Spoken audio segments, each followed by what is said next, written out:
Those along Panama City Beach enjoyed the evening sunset, not thinking about what's ahead as Ivan continues to churn in the Gulf.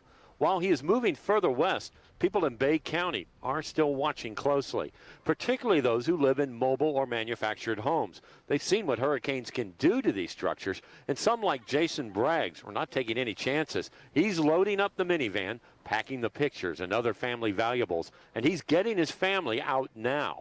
I don't know if it'll, sustain the damage of the hurricane itself, so I'm ready to go now. Yeah, I was here for Opal, so I don't want to be here. But there are others in this same park who say they're going to stay, despite the mandatory evacuation order set by the county.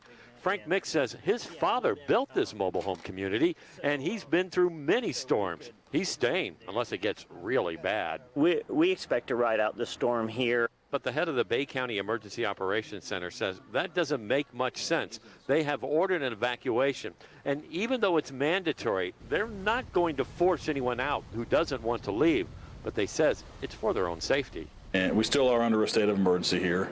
We issued an order to evacuate that started at 11 a.m. this morning.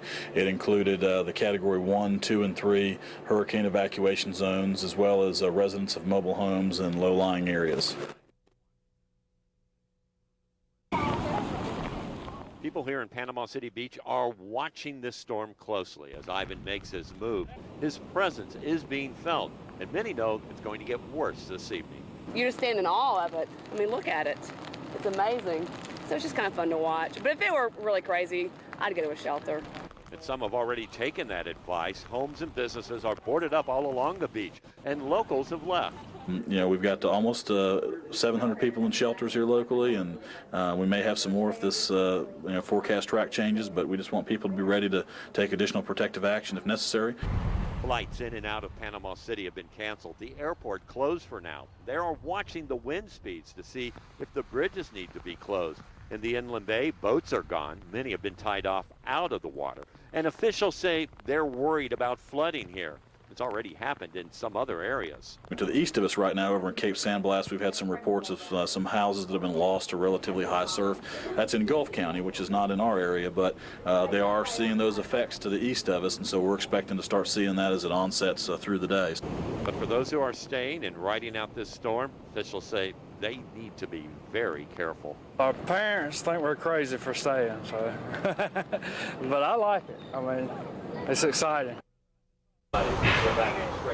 They're cute and cuddly, and they could be in danger. Animals at the Panama City Zoo. And it takes a lot of finesse and care to get these animals ready for a storm.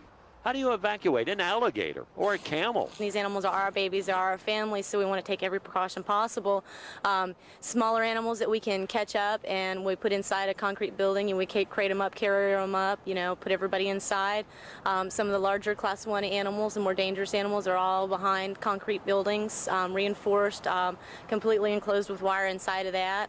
Some animals will be left to fend for themselves outside. Well, they know how to take cover. But as trying as hurricanes can be for all of us, it can be just as tough on some animals. So how else do these animals get through the storm? Well, keepers here tell us some of them were given a slight sedative just to take the edge off. It's something they do to help them get through all of this. And we're told these animals are pretty good forecasters. Many of them knew that Ivan was on his way long before people at the zoo did. Animals can definitely sense the pressure drop. They start to get a little bit more nervous.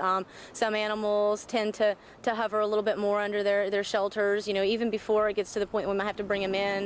Even on a regular storm, they know before we do. They know it's coming before we do, and they start to show signs and, get to somewhere safe.